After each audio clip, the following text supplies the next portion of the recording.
Bom dia, vamos começar então aí mais um dia com os nossos estudos. Hoje, na aula de língua portuguesa, nós vamos fazer uma atividade lá do ler e escrever. Nós vamos continuar falando sobre carta de leitor. O que é uma carta de leitor? A carta do leitor é um texto que o leitor envia a um jornal ou a uma revista para relatar algum fato ou para expressar sua opinião sobre alguma notícia, tema atual ou artigo publicado. Em geral, as cartas do leitor têm várias finalidades. Dentre elas, elogiar a publicação, a matéria ou até mesmo o jornalista pela qualidade ou pela abordagem do assunto, expressando aprovação aos fatos e ideias mencionadas, ou discordar dos fatos ou das ideias defendidas em um texto publicado na revista e no jornal. Então, lá na atividade do ler e escrever, nós vamos para a etapa 2 da carta de leitor. E nós faremos a leitura de duas cartas apresentadas lá. A carta 1, que é uma carta breve de elogio a uma matéria voltada para o público infantil, e a carta 2, que é uma carta de opinião crítica voltada para o tema de interesse público. Exemplo: poluição dos rios, uso inconsciente de recursos naturais, reciclagem, etc. Então, aqui, como fala no texto, né, que a carta ela serve para elogiar ou para discordar, né, com algum fato relatado, que seria aí dar uma opinião ou fazer uma crítica. Então, nós vamos analisar esses dois tipos de carta lá no Ler e Escrever. Nós vamos fazer a leitura juntos e conversar um pouquinho sobre essas cartas, ok? Então, começando pela carta 1. Olá, revista Infância Querida. Amei a matéria que vocês publicaram no mês passado sobre os vários sabores de sorvete que existem no mundo. Sou apaixonado por sorvetes e quando soube que existe sabor de carvão, fiquei muito curioso em experimentar. Pena que ele só existe na China. Quem sabe um dia irei até lá só para experimentá-lo. Obrigado por essa descoberta tão especial. Um grande abraço. Quem escreveu essa carta, então, foi o Danilo, de 9 anos, lá de São Paulo. E a carta foi elaborada pela equipe do CEIAI, que é a escola onde o Danilo estuda. Então, o que nós vemos nessa carta? O Danilo está fazendo um elogio sobre a matéria que ele leu lá sobre os sorvetes, sobre um novo sabor de sorvete. Então, ele está fazendo um elogio à matéria, que ele gostou muito de descobrir ali algumas curiosidades. Agora vamos lá para a carta 2. Prezada revista De Olho no Universo. Fiquei indignado ao ler a matéria publicada por vocês em 29 de 8 de 2019, que aborda o tema sobre a poluição nas praias de Pernambuco. A matéria reforça a ajuda voluntária de moradores que vivem nas proximidades das praias afetadas para auxiliarem na limpeza das mesmas, como sendo uma ação positiva e saudável para ajudar o meio ambiente. Entendo que a atitude desses moradores foi de se mobilizarem para salvar a vida marinha, que lá ainda restava. Porém, como médico, sei dos perigos envolvidos nesta ação. Sem o uso de equipamentos adequados, entrar em contato com as manchas de óleo que aparecem no litoral traz riscos à saúde, ocasionando um grande risco de contaminação, levando desde irritação na pele até o câncer. As luvas e as galochas usadas pelos moradores não são suficientes para a proteção. Apenas indivíduos devidamente treinados e com equipamentos e vestimentas seguras podem manusear esses compostos. Isso é muito perigoso.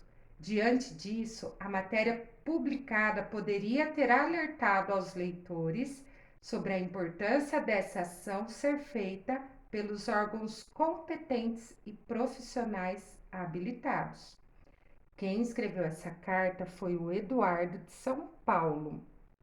Então veja bem, essa segunda carta, o Eduardo está concordando ou discordando com a matéria? Por que será que ele discorda com essa matéria? Qual é a crítica que ele faz? Então nós vimos que na primeira carta, o Danilo ali ele fez um elogio porque ele gostou muito da matéria. Já o Eduardo escreveu uma carta alertando ali sobre algumas coisas na reportagem que ele não concordou e ele faz o seu argumento do porquê ele não concordou com a matéria. Agora, após a leitura das duas cartas, vocês vão analisar essas cartas, releiam novamente, leia quantas vezes for necessário e vocês vão responder algumas questões aí. Como a carta 1 começa? Como o leitor se identifica? Qual o assunto da carta? Qual a opinião do leitor sobre o assunto? E como a carta termina? Isso sobre a carta 1. E sobre a carta 2 também. Como a carta 2 começa? Como o leitor se identifica? Qual o assunto da carta? Qual a opinião do leitor sobre o assunto? E como a carta termina? Então, nós vimos que, apesar das duas serem carta de leitor, uma tinha uma finalidade, que foi fazer um elogio, a outra foi fazer uma crítica à matéria. Então, releiam as cartas e respondam aí as questões sobre a carta 1 e a carta 2. E nossa atividade de matemática hoje está lá na apostila Aprender Sempre de Matemática. Nós vamos falar então sobre as tabuadas de multiplicação. Por que 5 vezes 2 é igual a 10 e 3 vezes 8 é igual a 24? Na sala, a gente já conversou bastante sobre o que significa a multiplicação. Então, o que significa eu dizer 5 vezes 2? Significa que eu vou somar o 2 5 vezes. É a mesma coisa de eu fazer a conta. 2 mais 2 mais 2 mais 2 mais 2, 5 vezes. Então, por isso que a gente representa com a multiplicação 5 vezes o 2. E 3 vezes 8 também, ó. Então, quer dizer que o 8 vai ser somado 3 vezes. 8 mais 8 mais 8 igual a 24. Saber o porquê 5 vezes 2 é igual a 10 ou porquê 3 vezes 8 é igual a 24 e das demais tabuadas é muito importante na resolução de problemas envolvendo as operações de multiplicação e divisão. Saber que 3 vezes 8 é igual a 24 ajuda a obter o resultado dessas operações. Então, se eu sei que 3 vezes 8 é 24, eu sei também que o 8 vezes o 3 também é 24. Porque lembra que a gente sempre comenta na sala, a ordem aqui dos números não vai alterar o resultado. Quando eu falo 3 vezes o 8, eu vou somar o 8 3 vezes e vai dar 24. Quando eu falo 8 vezes o 3, eu vou somar o 3 8 vezes, que também vai dar 24. Sabendo disso, se eu sei que 8 vezes 3 ou 3 vezes 8 é 24, se eu pensar em 30 vezes 8, fica muito mais fácil, né? Porque a gente sabe que todo número multiplicado por 10, ele só aumenta o zero. Aqui o 30 é uma dezena inteira, são 3 dezenas inteiras. Então, a gente só aumenta o zero no resultado. 24 dividido por 3 é igual a 8. Porque também, como a gente sempre comentou na sala, se 8 vezes 3 é 24, então se eu dividir 24 por 3, vou ter o resultado 8. Se eu dividir 24 por 8, o meu resultado vai ser 3. Lembra que a gente sempre comenta entre a relação da multiplicação e da divisão? Então, 24 dividido por 3 é igual a 8. Portanto, 2.400 dividido por 8 é igual a 300. Aqui também, se eu pensasse se fosse 24 dividido por 8, eu sei que é 3.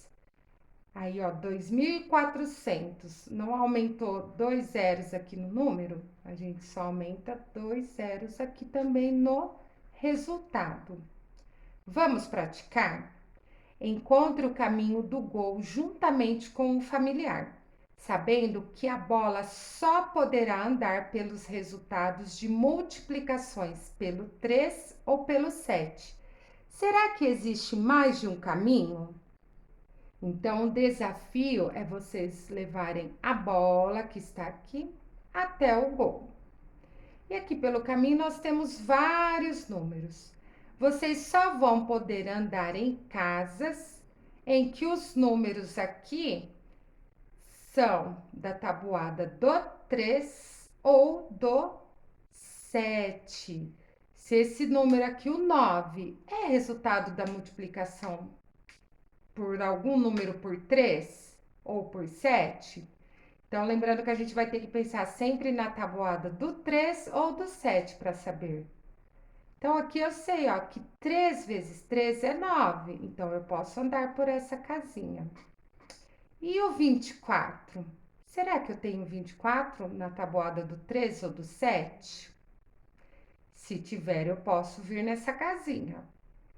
E assim vocês vão tentar trilhar um caminho, lembrando que o número da casa tem que estar na tabuada do 3 ou do 7. Será que existe só um caminho? Será que eu conseguiria fazer mais de um caminho?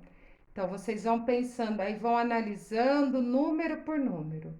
28. Será que eu tenho 28 na tabuada do 3? E na tabuada do 7? Então, pensando dessa maneira, vocês vão pintando o caminho para levar a bola até o gol, ok? Então, esse é o nosso roteiro de atividade para hoje. Lembrando que estarei aqui até às 11h30 para atendê-los, para tirar qualquer dúvida que vocês possam ter na realização das atividades. Um beijo e bom estudo!